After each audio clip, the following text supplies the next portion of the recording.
student, welcome to the alternative Bengali class. আমাদের আগের উইকে কি পড়েছিলাম আমরা? খণ্ডেত্ব, অনুস্বর, বিসর্গ, চন্দ্রবিন্দু। তাহলে আমাদের ব্যঞ্জন বর্ণ সবটা পড়া হয়ে গেল। ব্যঞ্জন বর্ণের সবগুলো বর্ণ দিয়েই আমরা কিছু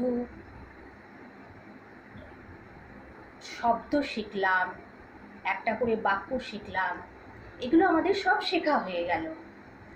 তাহলে আজকে আমরা আবার একবার ব্যঞ্জন বর্ণটা রিভিশন করে নিই, ঠিক আছে? ব্যঞ্জন বর্ণটাতে কি আছে? ক থেকে শুরু। ক,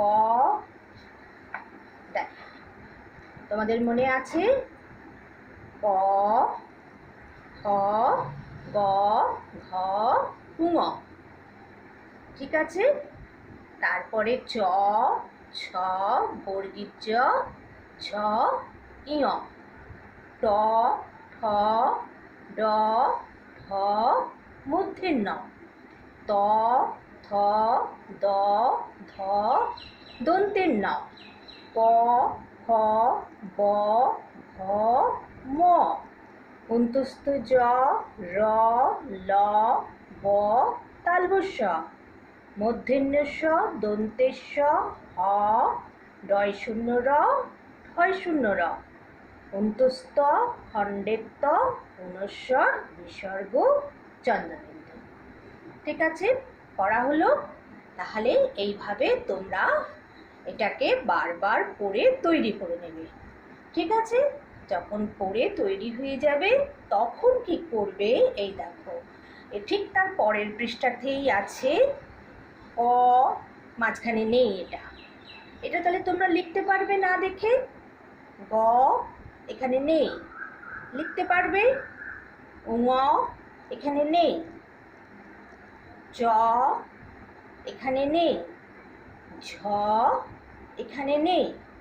এইভাবে প্রতিটা খোপে খোপে যেটা দেওয়া আছে, যেটা হবে, যার পর যেটা হবে তারপর সেটা তোমাদেরকে লিখতে হবে না দেখে। এই পৃষ্ঠাটা কিন্তু খুলবে না। তোমরা যখন লিখবে এই পৃষ্ঠাটাকে এরকমভাবে বন্ধ করে রেখে এই পৃষ্ঠায় লিখবার চেষ্টা করবে। তোমরা যদি নিজেরা লিখতে পারো তাহলে তোমাদের ব্যঞ্জন বর্ণ সবটা হয়ে যাবে।